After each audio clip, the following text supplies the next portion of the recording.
Bem-vindo ao Papo Espírita, a espiritualidade na sua vida. Olá, queridos amigos, sejam muito bem-vindos a mais um programa Papo Espírita. O tema de hoje, nossos irmãos em situação de rua. A Comunhão Espírita de Brasília vai iniciar um grande projeto social chamado Mãos Estendidas, que vai receber pessoas em situação de rua de Brasília, na sede da Comunhão, nas manhãs de sextas-feiras, quando uma equipe multidisciplinar de voluntários vai proporcionar café da manhã, banho, arte espírita, o evangelho, passe, atendimento fraterno, e numa parceria com a Associação Médico Espírita do Distrito Federal, um atendimento médico e psicológico. E quem está colaborando com esse trabalho, com a sua vivência e conhecimento espírita, é o nosso convidado, André Luiz Ramos, que é diretor fundador da Paz e Amor e Ação, uma organização não governamental com sede em São Paulo, que há 6 anos desenvolve projetos sociais, especialmente com pessoas em situação de rua. Seja muito bem-vindo, André. Olá, Ana Cristina. Muito obrigado pela oportunidade. Obrigado, Miriam. Saudação conosco também, Miriam dos Anjos. E vamos começar esse bate-papo. André, você tem colaborado com Mãos Estendidas, não só com a sua expertise nessa tarefa em São Paulo, mas você tem oferecido workshops que se chamam Oficinas do Sentimento, dos quais participam os trabalhadores voluntários, né? Eu estou participando de alguns deles, para preparar emocionalmente esses voluntários para essa tarefa, né? Então, começa descrevendo para nós quem é essa pessoa em situação de rua e como deve ser o nosso olhar para ela. A pessoa em situação de rua é uma pessoa comum, como todos nós, né? E que ela carrega diversas situações íntimas, dificuldades, questões, muitas vezes mal resolvidas, e que ela está no momento desprovida de utilizar de recursos que muitos de nós utilizamos, até mesmo algumas parte de consultório médico, enfim, comprar medicamentos, né, digamos que saúde mental, desprovido muitas vezes do afeto, né, do familiar, dos familiares, não tem a possibilidade de irem ao shopping, fazer compras para poder meio que sanear um pouco aquela sua angústia e muitas fugas que acontecem, eles muitas vezes não têm como. Então, enfim, a pessoa em situação de rua é uma pessoa comum e que precisa ser amada, precisa ser vista. E ela está, digamos que, invisível a grande parte da sociedade. Sobretudo o governo, sobretudo pessoas comuns, cidadãos como nós, e que muitas vezes enxergamos com certas diferenças. E toda essa carga energética do olhar da sociedade dá a ele também uma maior dificuldade de sentir-se pertencente. Então, ocorre ainda um agravamento de todos os processos. Então, a pessoa em situação de rua é um espírito buscando se reconectar com a sua própria essência. Miriam, vamos lá. Sei que você tem muito para conversar. Não, é interessante, né, o que o André trouxe, porque, de fato, infelizmente, né, é uma população irmã, né, na qual grande parte passa invisível mesmo, né? Nós nos tornamos invisíveis aos nossos olhos egoístas. E o que o André está nos trazendo, que como são pessoas igual a nós, apenas com oportunidades diferentes, não é? É preciso que nós tenhamos um olhar diferente. Mas, André, nesse trabalho, já que a própria Comunhão Espírita, do qual também faço parte, iniciará um trabalho, né, de aprendizado para aqueles que estão no trabalho voluntário e também com a população, eu imagino, na minha ignorância, né, que nunca trabalhei nessa área, que devam existir vários desafios por trabalho com essa população, né? Existem mesmo desafios ou esses desafios são consequências de um olhar mal dirigido, mal entendido?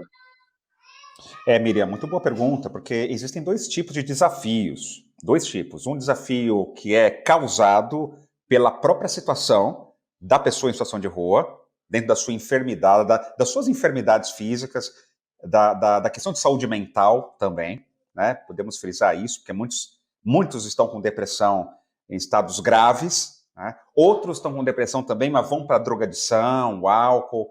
Então, existe a complexidade da pessoa, né, das pessoas em situação de rua, mas também uma complexidade do indivíduo que vai fazer o trabalho, né, de entrar em contato com as próprias misérias pessoais, de entrar em contato com aquilo que ele também não suporta. E aí, por um mecanismo de ressonância vibratória, muitas vezes nós encontramos pessoas em situação de rua para realizar um trabalho, para uma assistência, digamos assim, e, na verdade, aquela situação que levou ela para a rua, um caos familiar, ou uma traição em que ela não conseguiu lidar, é a mesma situação que ocorreu com um voluntário, por exemplo. E aí, nessa hora, o voluntário, a gente percebe muitos casos, com vários exemplos, que o voluntário, se ele não estiver focado, ele também não consegue lidar com as suas próprias dores.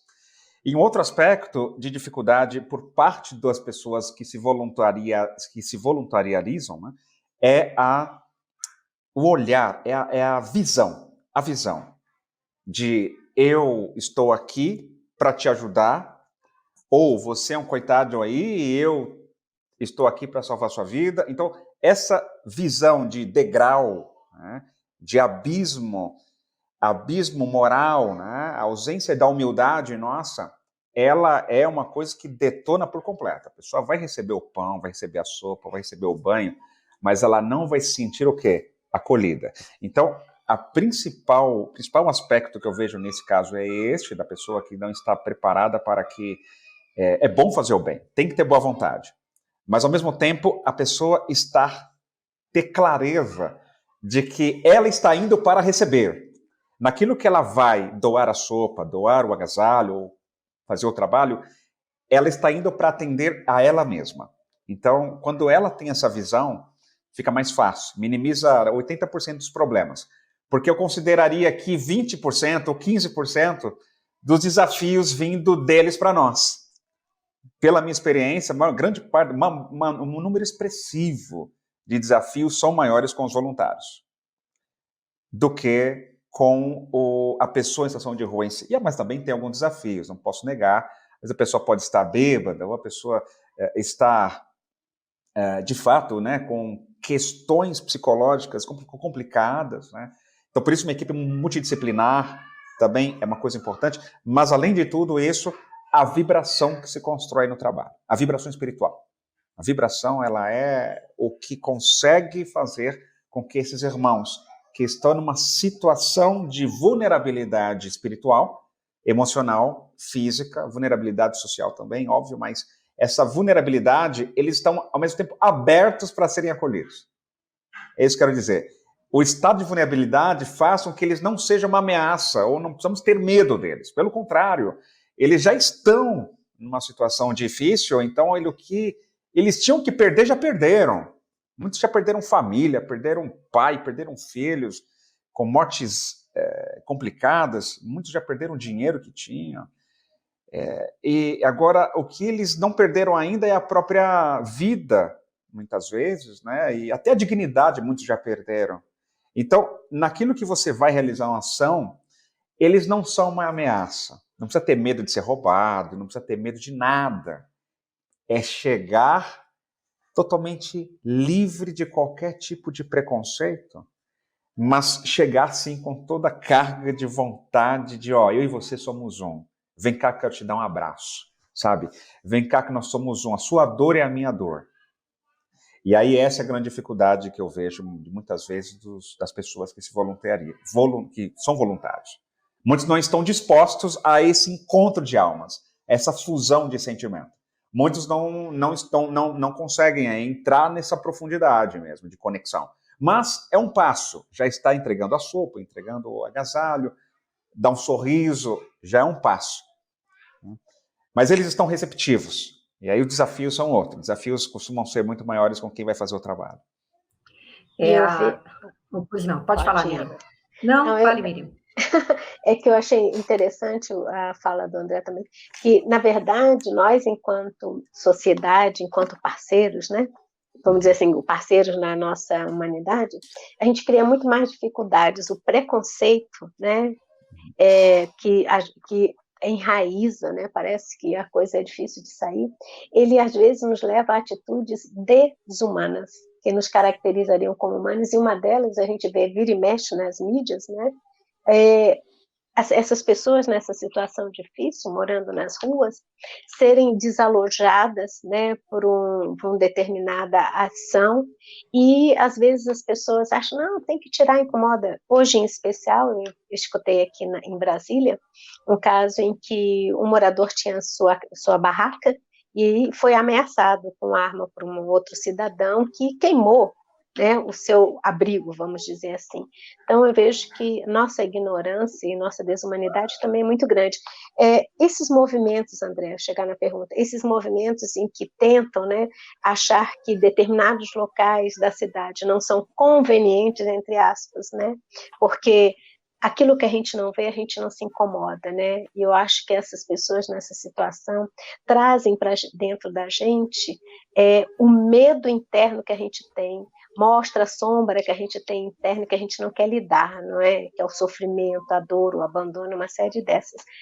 Você acha que, como é que você entende essa questão quando há esses movimentos partindo para o desalojamento dessa população e que, no fundo, a gente sabe que a administração pública, ela não tem e não mantém uma estrutura para agasalhar, né, essa população que com a pandemia ficou maior ainda, né? Como é que você vê essa questão, André? Miriam, esse é um processo extremamente delicado mesmo, delicado. Esse episódio que você acaba de relatar, e também aqui em São Paulo, a gente se surpreende com muitas situações desse tipo também, até por parte também das organizações aqui, Guarda Civil, Municipal, né, muitas pessoas perdem literalmente tudo, perdem o seu lar, né, é uma barraca, ou é aquela barraquinha que ela está vendendo, mesmo sendo em situação de rua. Então, eu vejo que nós precisamos nos reconhecer como irmãos. Porque eu vejo pessoas em situação de rua aqui em São Paulo, que muitas delas tinham tudo. Tinham um carro importado, já teve alguns deles que eram donos de empresas, outros foram, assim, executivos de multinacional, e está lá, dormindo em pleno banco na Avenida Paulista, sabe? Então, a gente vê muitos casos. Então, as pessoas, em geral, não pensam que um dia elas poderão estar nessa situação. Então, a grande parte das pessoas que trazem essa animalidade, né? Muitas vezes até a violência. Infelizmente, muitos moradores de situação de rua aqui em São Paulo já foram queimados por jovens saindo de balada, e aí vamos brincar. E aí, então, esse tipo de coisa acontece, infelizmente, mas é uma necessidade muito grande de nós reconhecermos que somos irmãos. Isso é muito difícil para muitos, a gente sabe disso. A gente entende que a sociedade civil precisaria se organizar, a sociedade de bairro também se organizar, e saber que quando ela move ações em termos de ONGs, né, sociedades de bairros, movem ações de caridade e de solidariedade, tende a agregar muito valor a essas pessoas, tende a minimizar o efeito. Porque quando as pessoas são amadas, elas deixam de ser uma ameaça. Tem pessoas que, claro, têm medo de pessoas que são de rua, né? Mas quando elas se sentem amadas, quando elas, como nós gostamos de ser olhados, nós gostamos de sermos vistos. E quando a sociedade se organizar, né, nesse aspecto de identificar que enquanto houver alguém em situação de rua, ou famílias em situação de rua, morando nas barracas, a nossa economia não vai decolar. Por quê? Porque, assim, nós estamos perdendo muito, tem muitos potenciais de pessoas nas comunidades e nas ruas. Então, enquanto a sociedade as pessoas em geral da sociedade for egoísta a ponto de rejeitar, afastar e não movimentar ações para que aquela pessoa eventualmente psicologicamente possa ser recuperada, receba um alimento porque está passando fome, sabe como é que o cara vai sair da rua passando fome? Eu, quando fico com fome, eu tenho dor de cabeça. Eu fico irritado, inclusive. Imagina a pessoa até horas sem comer. Tem uma senhorinha de 70 anos que a gente atendeu uma vez na Avenida Paulista também, na região. Era umas 6 horas da tarde. Nós chegamos com uma marmita e ela disse, poxa, é difícil falar. Ela disse assim para mim, para nós, olha, eu não almocei hoje. Esse vai ser o meu almoço. Ela só tinha comido um pão com manteiga às 8 da manhã e ela falou, obrigado por trazer o meu almoço, porque hoje eu não almocei. Era 18 horas. Senhora na cadeira de rodas numa das travessas, uma região central de São Paulo, ali na Avenida Paulista. Bom, gente, é aí que está o ponto que você falou, Miriam, humanidade. Né? Então, nós, quanto sociedade, precisamos entender claramente que até a evolução socioeconômica da nossa cidade, do nosso país, depende dessas ações. Tem muita gente que precisa de trabalho, tem muita gente que tem condições. Então, quando a gente eleva o nível de riqueza da cidade, nós criamos prosperidade para todo mundo. Mas a visão real das pessoas não é essa. Então, de grande parte das pessoas, né, que exclui. Então, precisa fazer um projeto aí em nível social, em nível, claro, governamental, mas primeiro uma visão sobre isso. E se a sociedade der o primeiro passo, eu vejo que isso é extremamente possível. Dar um primeiro passo de entrega de alimentos, de auxílio, né, a essas pessoas do ponto de vista psicológico. Quantos psicanalistas eu vejo na rua fazendo uma assistência para alguém em situação de rua? Quantos psicólogos? Quantos médicos em si eu vejo indo atender alguém nas ruas com seu estetoscópio? Eu não vejo nenhum. Pelo menos aqui em São Paulo, eu não vejo. Salvo alguns grupos ou outros. Mas ali o profissional ir lá fazer, não, agora eu vou fazer um atendimento. Eu nunca vi.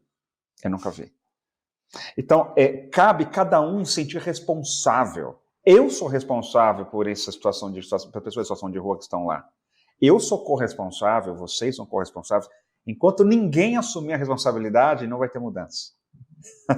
E é uma responsabilidade nossa. André, a comunhão na preparação para esse projeto, que é uma coisa muito grande, e pela primeira vez, ao invés dos voluntários levarem alimentos, cobertores, o que já se faz, né, cesta básica, alguma assistência para esses moradores, aonde eles estão, ela vai convidá-los, é um número pequeno, né, é óbvio que não tem como abarcar muita gente, né, a coordenação vai delimitar isso, mas ela está fazendo uma obra no seu estacionamento para receber essas pessoas nas manhãs de sextas-feiras, com chuveiro, vai ter gente para acolher isso, tem uma cozinha que foi reformada, e vão lavar a roupa deles, vai ter uma lavanderia, então vai ser toda uma movimentação para receber, acolher, né? E também vai ter uma questão de segurança, porque eles não podem entrar com nada perigoso ali, mas você veja, trazendo eles para ali dentro, e vai também ter uma assistência espiritual, né? Vai ter grupo mediúnico para assistir, fechado, né? Para assistir os irmãos desencarnados que chegam ali acompanhando, porque somos espíritas, né? E temos essa compreensão. Agora, eu queria tocar nesse ponto que a Miriam falou, do preconceito, né? Porque é uma coisa estrutural, ligando o morador de rua à violência.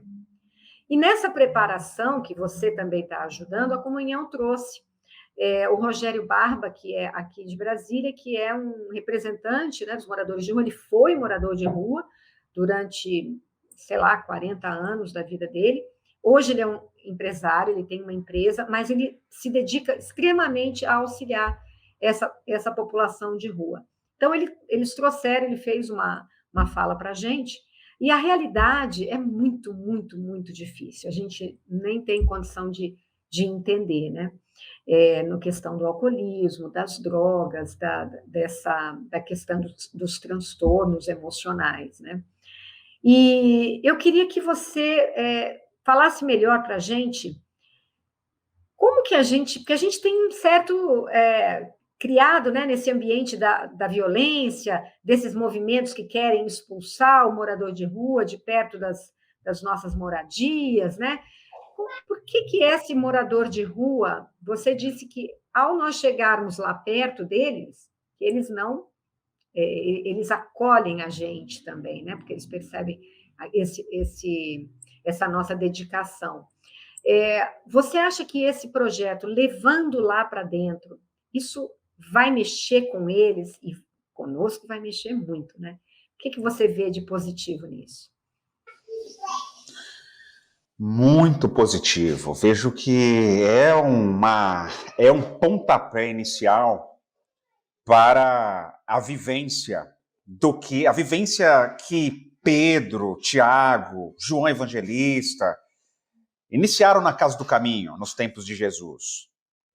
É um grande pontapé inicial, primeiro porque em nossos grupos espíritas em geral, muitas vezes isso não acontece, as pessoas acabam não tendo muito acesso, né? Infelizmente. Agora, esse movimento que a comunhão espírita está a fazer, toda essa organização, essa logística e o preparo espiritual, eu vejo como uma iniciativa fantástica e urgente, necessária. O impacto para essas pessoas em situação de vulnerabilidade vai ser gigantesco. Eles vão estar... Eles mais do que receber assistência física e espiritual, eles irão se sentir plenamente amados. Porque uma organização, uma empresa, digamos assim, uma empresa, está olhando para mim, ou seja, me colocando no lugar dos nossos irmãos. Eles preparam tudo isso para mim.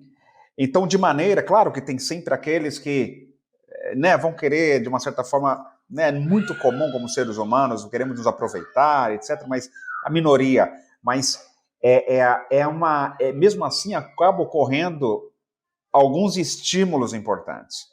Então, a gente entende que a mudança do percurso mental vai ser muito grande para muitos deles, atingindo-se resultados assim, que antecipariam meses de terapia. Eu ouso dizer isso, anteciparia meses de terapia um encontro desse. Por quê? Porque tem assistência espiritual, o desligamento mental do irmão de algumas faixas vibratórias, de algumas faixas de entidades menos felizes. E até me faz lembrar o Chico Xavier rapidamente, que questionaram ele: Chico, você está aí do lado de pessoas em situação de rua, dando alimento e tudo, com prostitutas aí no centro da cidade, você não tem medo de pegar os obsessores deles para você? E o Chico respondeu assim: olha, meu irmão, eu não tenho medo disso, porque os obsessores deles já conseguiram o que queriam, que era deixá-los nessa situação. Eu tenho medo, sim, dos meus obsessores atrapalhar esses irmãos que estão aqui precisando de mim. Então, na prática, a gente percebe que o padrão mental pode ser alterado, e muito, com essa assistência, os médiums, um trabalho organizado, a parte física que você citou aqui, que vai ser oferecida, mas em todas elas haverá ao mesmo tempo o trabalho dos mentores atuando. Em todos.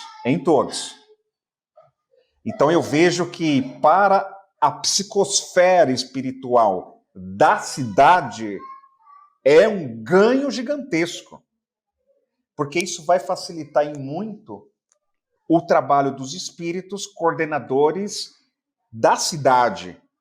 Nós estamos dentro de uma grande hierarquia. Ismael, nosso anjo tutelar, mas abaixo de Ismael, os responsáveis, outros pelas regiões, pelos estados, pelas cidades, pelos municípios, outros espíritos que respondem a Ismael. Então, existe um projeto acoplado e que transcende a própria organização de logística do banho, da roupa, da lavanderia, da alimentação. Então, cada um desses trabalhos, dessas áreas de assistência, terão focos de tratamento espirituais bem específicos. Imagina você pegar uma roupa que está lavada, mas ela também, ao mesmo tempo, está fluidificada. Não pense que dá para fluidificar só água, dá para fluidificar o oxigênio, o ar. Cada átomo da roupa que você veste, a pessoa veste aquela roupa limpinha, mas impregnada ao mesmo tempo impregnada de vibrações superiores.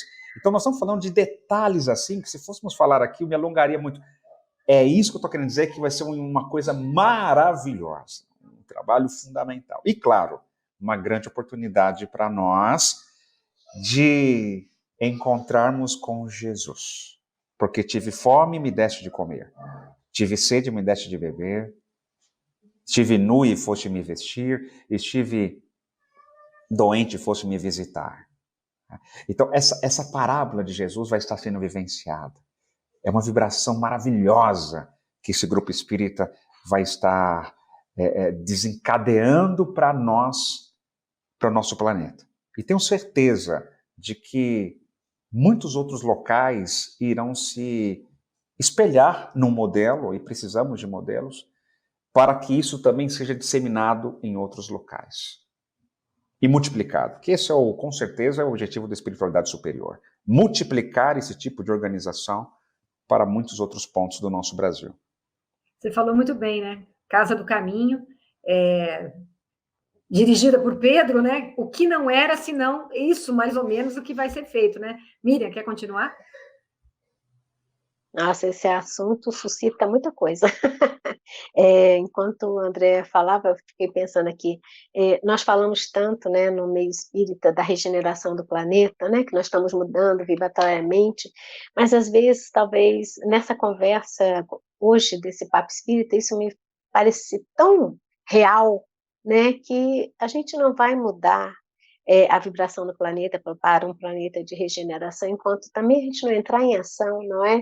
Enquanto a gente não motivar o nosso lado humano contra o nosso lado de instinto, preconceituoso, egoísta, as minhas necessidades e a dos meus, né? Quando ainda estivermos olhando para os outros enquanto... Não olhando, né, tornando-os invisíveis, o quanto a gente também está retardando essa possibilidade.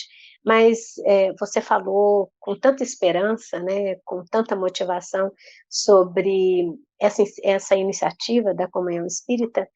Você poderia também, André, nos contar um pouquinho da sua experiência na sua ONG Paz e Amor em Ação? Como é que vocês trabalham? Que resultados vocês já têm visto? Não digo... eu penso mais no resultado de aconchego, de amparo, não quero um resultado estatístico, porque a estatística não nos diz muita coisa, não é? Muita coisa assim, porque a gente fica tão frio analisando números, né? Que a gente esquece que por trás dos números existem famílias, existem pessoas. Então é nesse resultado que eu estou querendo que, se for possível, você nos dê esse retorno do trabalho lindo que vocês com certeza devem realizar por aí em São Paulo. A Paz e Amor em Ação, ela desenvolve nas ruas de São Paulo essa entrega de alimentos, de marmitas ou sanduíches. Tem os dias específicos que isso acontece, tanto na parte diária quanto a algumas noites. Só que, junto com esse trabalho, na verdade, a entrega do alimento é mais um pretexto para entrar em conexão com os nossos irmãos em situação de vulnerabilidade nas ruas. Então, essa conexão é conseguida na hora que nós vamos fazer essa entrega e começamos a conversar, dialogar, ouvir, acolher, contam a vida, a história, choram no ombro, a gente chora junto também.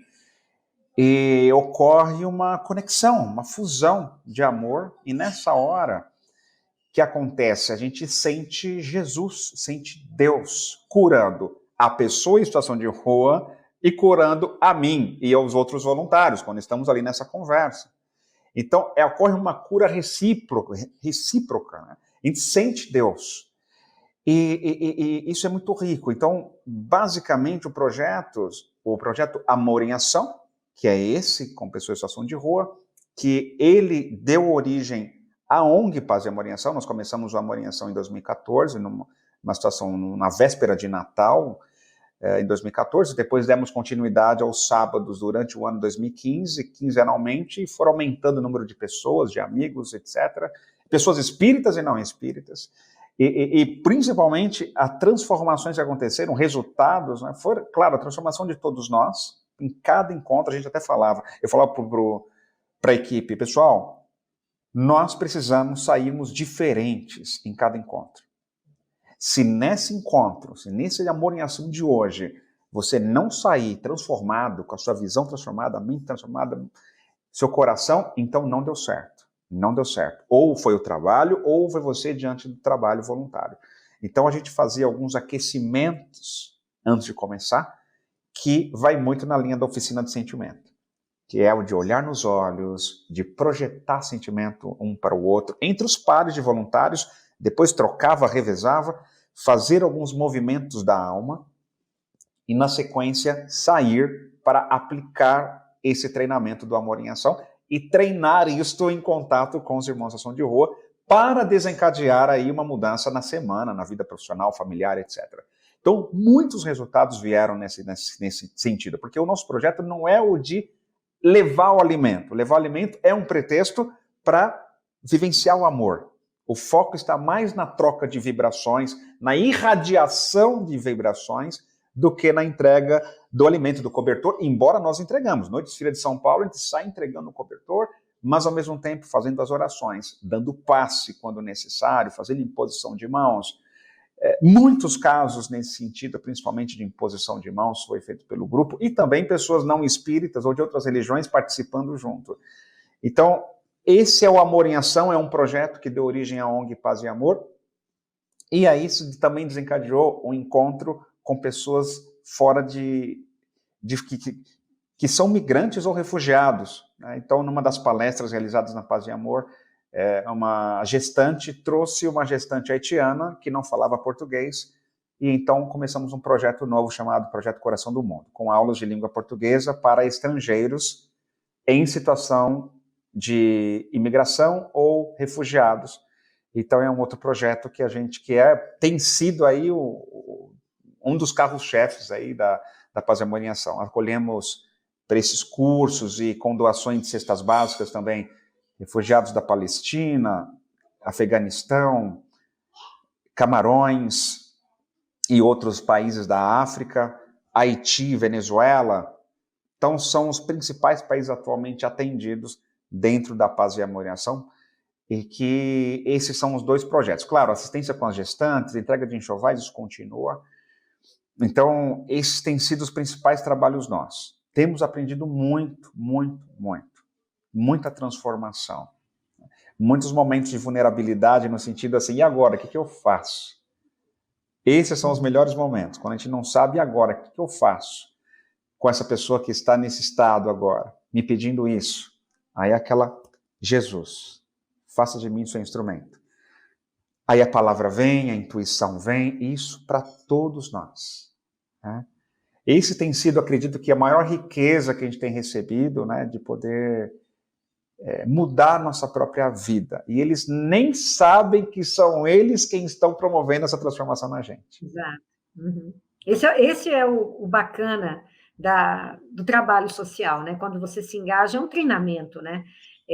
Para a gente trabalhar as emoções e nessa troca, né? Mas, André, a gente está vendo no Brasil um grande movimento contrário às pessoas em situação de rua. Eu sigo um padre, né, o padre Lancelotti, lá em São Paulo, que ele fala muito desse movimento da aporofobia, que é o ódio aos pobres em geral e às pessoas em situação de rua. E muita gente diz assim, não dê esmolas, né? Não perpetue a situação de rua. Essa é a realidade, né, que a gente vivencia. A gente está num trabalho social, então a gente está com uma outra visão, mas no dia a dia a gente se depara com isso. E estamos interagindo, porque também somos instrumentos de uma mudança social dentro daquelas pessoas que a gente tem acesso, né? Como que você vê essa situação? O que você diz para uma pessoa que chega para você e fala: eu não dou esmola, eu não admito ajudar uma pessoa que não quer melhorar, não quer progredir? Como é que você lida com isso? A primeira pergunta que eu faria para uma pessoa nessa situação, eu diria assim: se o seu filho ou se a sua filha, ou melhor, pense no seu filho, pense na sua filha, ou pense em alguém que você ama muito. Pensou? Ok. Agora, se essa pessoa estivesse em situação de rua, agora, por ter tido algum trauma, por ter passado por alguma situação muito difícil, e decidir ir embora de casa e ir parar nas ruas, e estivesse passando fome, você gostaria que eu desse uma marmita para o seu filho? Você gostaria que eu fizesse? E se eu estivesse lá na Cracolândia? Né? Você acharia que eu deveria desistir? Você desistiria do seu filho? Ou você apoiaria eu dar alimento para ele continuar vivo, ainda que se drogando? Então, eu coloco isso para vocês, Ana Cristina, Miriam e amigos, a necessidade de nos colocarmos na empatia. Então, quando o indivíduo não quer saber de dar esmola, ou não, ele não está se conectando. Então, é aquela reflexão de Jesus: quem estiver em pecado, tira a primeira pedra. Então, essa minha reflexão que eu coloquei aqui, que eu faria para uma pessoa assim, é direta à consciência. Quando não agimos com a consciência, o ego segue em frente, toma o contato, toma o comando. Então é muito sério essa situação e que as pessoas não tendem a não refletir. Conheço o trabalho do professor, do padre Lancelotti, ia falar professor Lancelotti, que não deixa de ser um professor, é um trabalho de alta envergadura e é aquele trabalho de ir ao encontro da dor. Né? Irmã Dulce fez um trabalho na Bahia, assim, um exímio trabalho, que eu reverencio a Irmã Dulce também. Então nós estamos diante de uma situação de uma crise da indiferença. E isso revela, não digo aqui com julgamento, mas eu digo que isso revela a necessidade de maturidade espiritual de muitos irmãos nossos que rejeitam esses irmãos. E que nós também precisamos olhar com bons olhos, porque existe uma dor também desse indivíduo que não quer saber do morador de rua, que não quer dar esmola e que coloca uma justificativa. Ele tem uma dor dentro dele que ele não está vendo. O que é que ele está rejeitando nele mesmo? Ou o que ela está rejeitando nela mesma para não querer dar esmola, para não ajudar as pessoas a continuarem ali se desviciando ou se drogando? Qual é a dor dessa criança? Eu perguntaria. O que lhe falta? Então, o que lhe falta? De onde vem essa revolta em si? Então, eu tenho certeza que os psicanalistas que estão me ouvindo aqui, os psiquiatras, as psicólogas, profissionais de saúde mental, estão entendendo muito bem o que eu estou querendo dizer. Então, na verdade, nós percebemos que a sociedade como um todo está adoecida. Tanto quem está na vulnerabilidade social, como quem não quer nem saber deles. É um tipo quando eu falo miséria moral, mas está associado muito a essa necessidade de se regenerar. Então, como os sãos não precisam de médico, a gente entende Jesus como um remedicamento para todos. A gente está terminando o nosso tempo. Miriam, você tem mais alguma pergunta para fazer? Ana, estamos terminando o tempo e se der tempo eu quero ouvir mais o André, mais um pouquinho.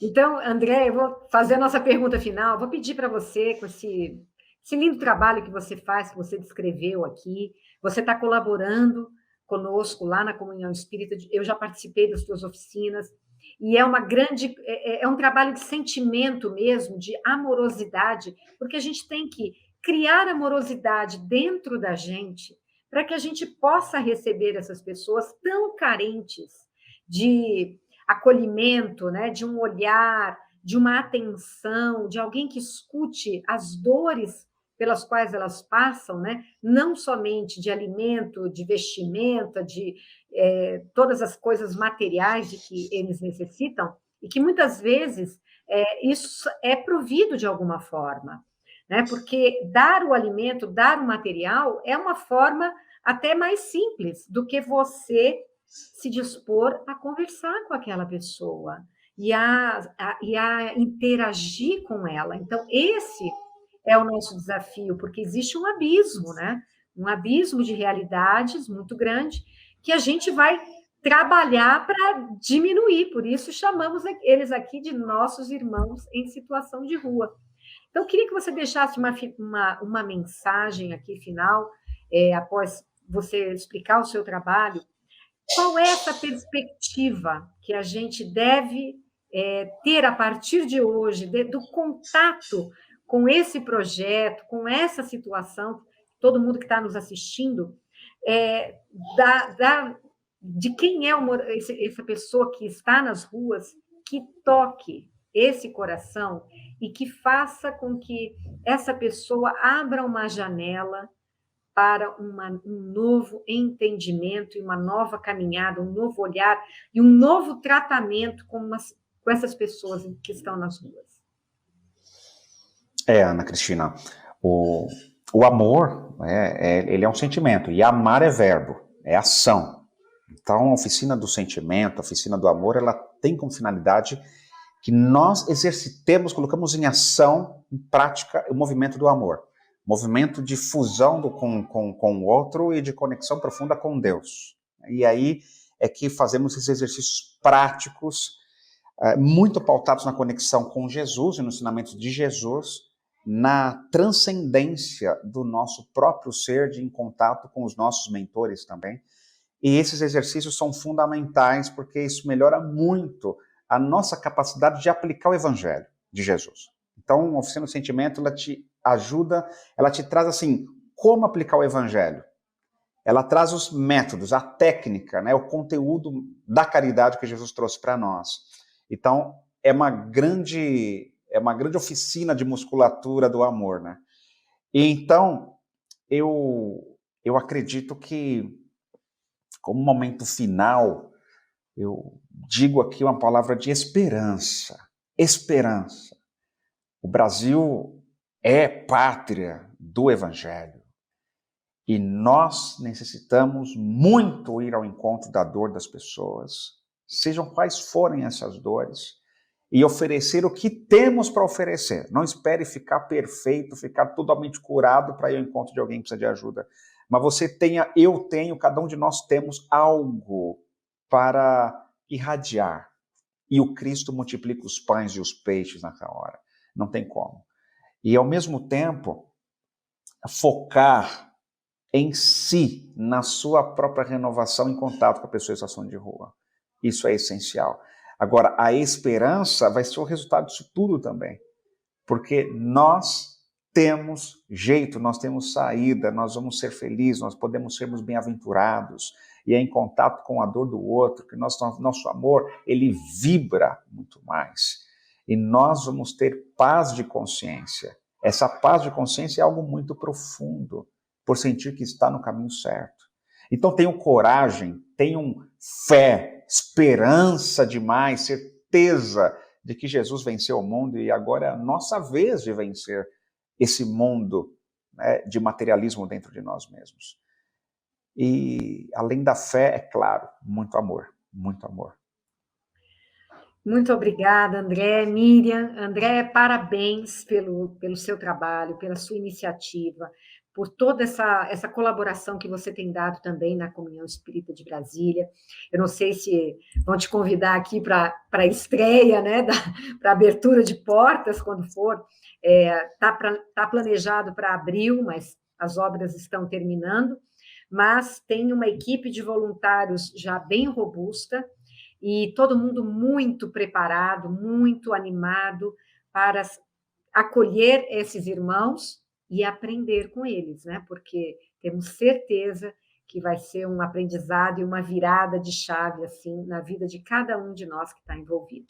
Então, obrigada pela sua participação, e vocês todos, que vocês possam ter aberto uma portinha diferente, né, para essa questão, que é uma questão social, emocional, espiritual, e que também tem a ver conosco, né? Nós estamos nessa sociedade contribuindo de alguma forma, precisamos fazer a nossa parte. Então, para que vocês nos assistam novamente, quinta-feira que vem, fica aqui nosso convite para darem um like, compartilharem este programa e se inscreverem no canal da Comunhão Espírita no YouTube. Muito obrigada e até a próxima.